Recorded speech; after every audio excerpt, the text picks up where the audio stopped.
Hey everyone, thanks for tuning in to Arizona Dreams.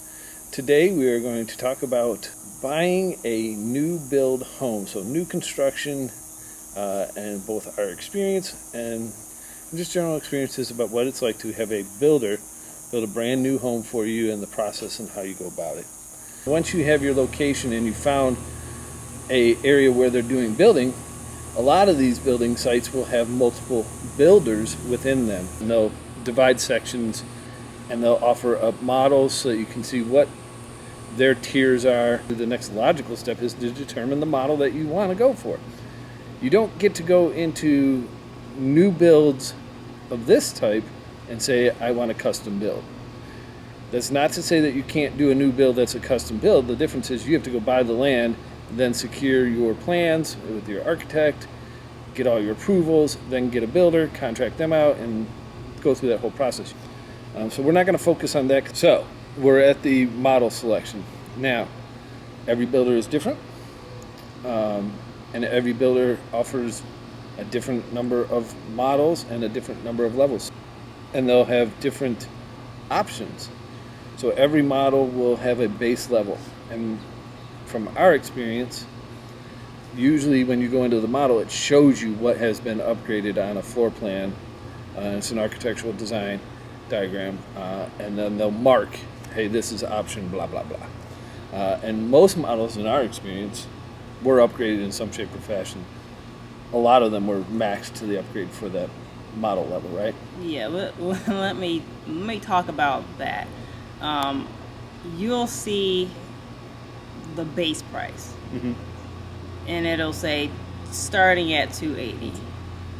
Rest assured that there's almost no chance you're going to pay that starting at price. Yeah. So you're going to go on the model home, you're going to be wooed and wowed by everything you're seeing. You're going to think to yourself, oh my God, I can't believe this home is $280. It's not. It is, like he said, it is upgraded to the max. So you're falling in love with a model that probably isn't representative of necessarily what you want to do, because they have the upgraded showers, $20,000 to $30,000 worth of upgrades. The chef's kitchen, all these things that you may not want to spend or be able to spend on. So just be careful when you're falling in love with a model home that isn't necessarily what your home will end up looking like when you get done with your upgrades. Yeah. So I think we talked to the sales agent, and I think she said that at least in that builder, the average cost of the upgrades for the models were like $50,000. Yeah, if it's maxed out. Yeah, for the maxed out. But even so, you're going to end up spending thousands of dollars in upgrades. I think I read, don't hold me to it, somewhere that you pay like a 10 to 15% premium on new builds versus pre-existing builds. And we added about $30,000 in upgrades from our base price, which weren't fancy upgrades at all. I just felt like they were just to make the home livable. And there's some upgrades that you just really need to do. Fans weren't included. Yes, ceiling fans. Just for that. Some of them, the lights were not included. We didn't have just would lighting. Put the caps in, and then you could come back in later, and so it's called a pre-wire. And you could come back in later and put in the fixtures of your choice. Now, that said, fans typically from a builder cost more. You're actually better off to say, you know what, just pre-wire the fan and I'll put them in myself. I'll go to Lowe's, Home Depot, whatever. But you have to pay for the pre-wiring, and you're going to have to either pay or invest some time to put up your own fans. Blinds. Yeah, blinds are another one. So you may think, oh well, I'm just not going to get all the fancy upgrades. Yeah. But a lot of the stuff. Window treatments in general. Yeah, not you just blinds. Can't really help. It's just part of owning the home. Yep. So again, don't be too attached and wowed by the base price, because it most likely won't be what you end up paying, or the model that you look up, because even the lot sizes aren't necessarily representative of what you're going to get. So that's what the model size is on. It doesn't mean that that's what your lot will end up being. So let me explain on that, because that's from experience. We're knowledgeable about this because we actually started a new build process. We started building a home. This home was almost done So a lot of the builders will get a predefined area where they can build their models. So each one of those lots has to be able to handle their biggest footprint model. So what that means is if they have a 3,000 square foot home that is a single level home, the lot has to be able to accommodate that. So every one of their lots for the models are going to be that size, which is what she's referring to. So when we were looking at these models that were not 3,000 square feet, we were looking at a 2,000 and change square foot home on a lot that was built for 3,000 square feet. So we were thinking this is going to be the lot. And then we actually went in and asked after, I don't know, like our second or third visit to that site, is that the lot? Is that truly what's going to be there? And the sales agent was honest and said, no, it's not. It'll be smaller. But it's hard to envision when somebody tells you it's going to be smaller.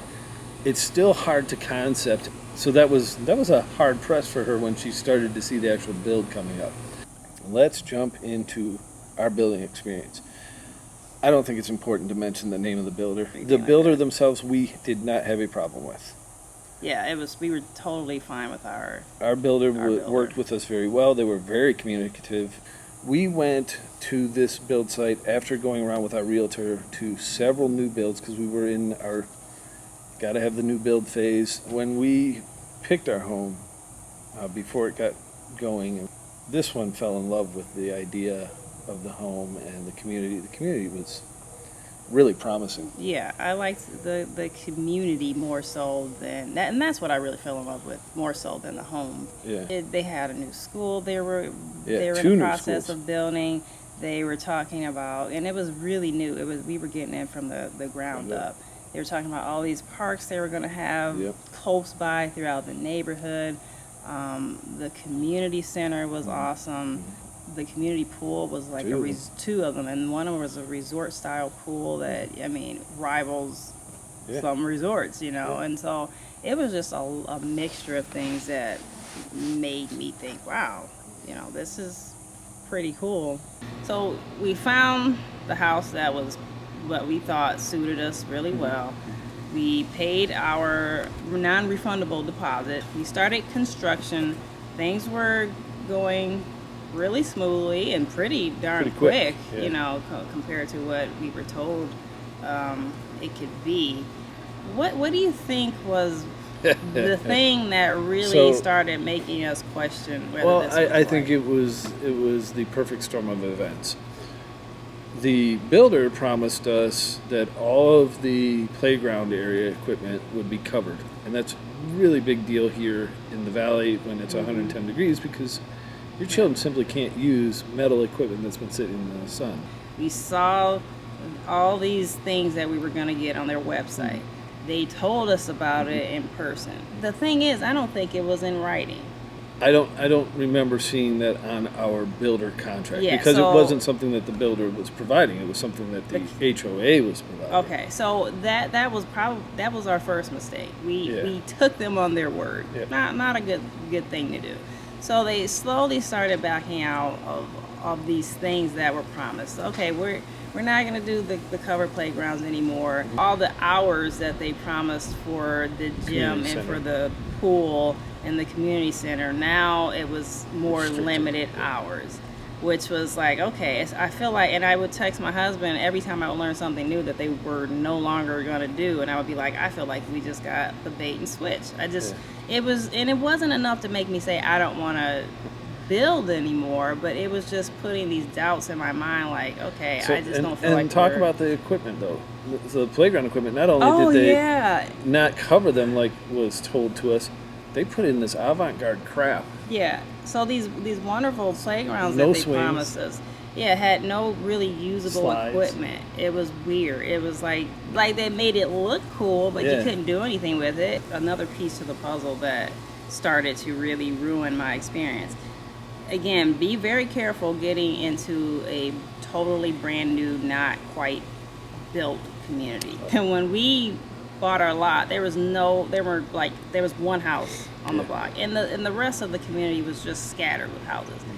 As the build process went on and the houses started to go up, Oh my God, these houses were packed so close together.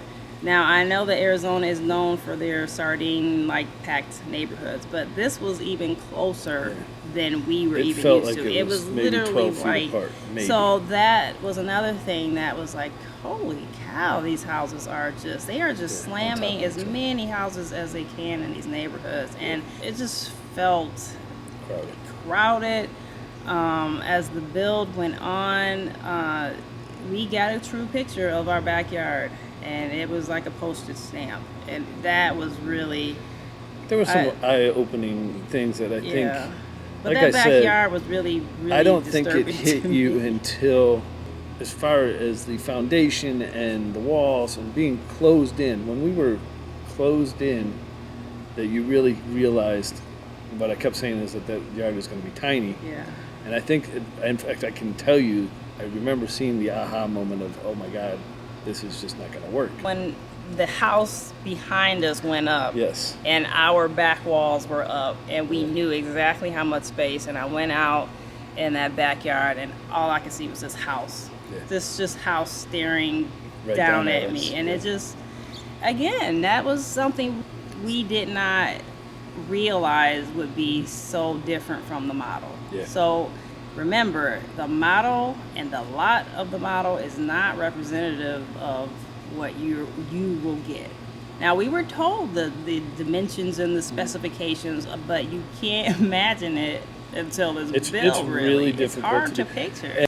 And I'm not knocking new builds. For some people, new builds are Yeah, my brother did it. amazing, and they turn out great. You tell what was the The breaker? deal breaker, because I was still willing to So go through with this. let's be clear. While this process is going, and our build took to the point where we backed out about 6 months.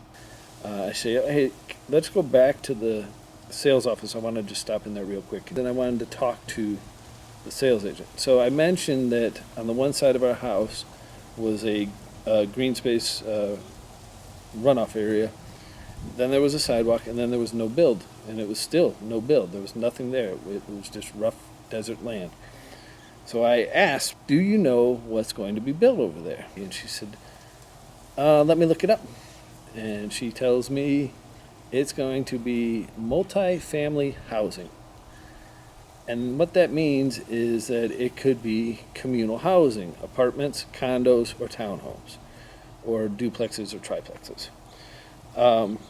Now, I don't have any problem with any of those housings, except for when it's going right next to my brand new build and is directly going to affect my investment. And it was going to be what, right across from us. It was literally So- green space, which was maybe 30 yards across from our house wall to the sidewalk, and then the undeveloped land. So you're talking 40 to 50 feet away from our house. So we were worried about the traffic. Yes. You know, that would have been a big change in traffic for our Yes. immediate surrounding area. Yeah. You know, there was going to be a lot more population packed into a higher density of population into a smaller area.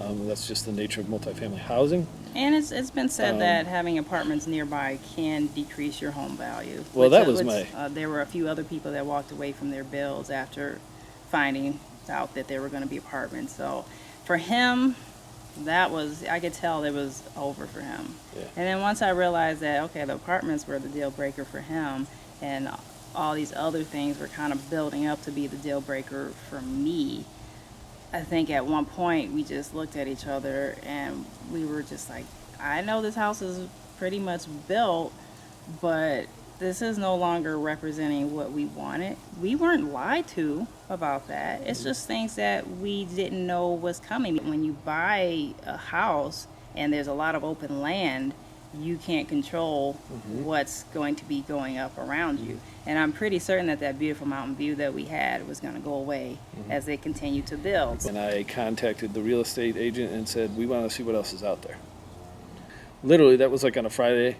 We were out looking Saturday and Sunday. And I think on Sunday, we talked and we said, you know what, let's kill the new build and let's just focus on a pre-existing home and reopen our areas a little bit. I do want to say that the builder that we were working with must have known that they were against the wall a little bit, because when I sent in my noticed that we were pulling out of the build and cited what I was citing, I literally got a response back that said, that's fine, no problem. The only thing we had to forfeit was the non-refundable security deposit. Now, know that that doesn't always happen. Builders can fight you on that, and they can put additional fees in. Our realtor told us that. She said, you know, you're not just going to lose the deposit. You could potentially lose considerable amount more of money. But so you can't always back out of the deal Yes. quite so easily. Thankfully, we were able to do it. It wasn't easy because we lost money. Yes. But you know, at the end of the day, it was like, do we lose a deposit and be unhappy. feel sucky about that, or do we buy a home and take on a mortgage and be miserable with that, and down closing costs and down payments? So we felt like what we lost was smaller than what we had to lose if we had kept going with something we didn't want to go with. And it was hard, but you know, life is too short to do stuff that. And now we get makes you beautiful unhappy. mountain views from our backyard that we don't ever really have to worry about unless somebody puts a massive tree up in their backyard. And this is not about how bad new builds are. It's Right. it's about telling you about our mistakes and just the things that you may not think about or be aware of that can really change your perspective. Again, new builds can be very successful things for many people, but there's some hidden costs, there's some unknowns that you should just be aware of before you start the building process. And one more thing, just know that promises aren't promises unless it's in writing. Unless it's in writing. So Yeah. don't take word. because you have no recourse if it's not in writing. It's just they can do what they want. They can tell you what they want because they ended up scrapping it from the website and then acting like it never happened, and you have nothing you can do about it. Now there's been so many complaints that they're starting to go back and complete some of the promises that they made, but it was kind of like we didn't want to stick around to see what the fallout would be. Well, there you go, guys. That is our experience and a general idea of things to look for when you are looking at a new construction, new build home by a developer, not a custom home by a private architect and so forth. Hope you enjoyed the video. Let us know your thoughts. Otherwise, subscribe, share, like, comments down below, and take care. Perfect.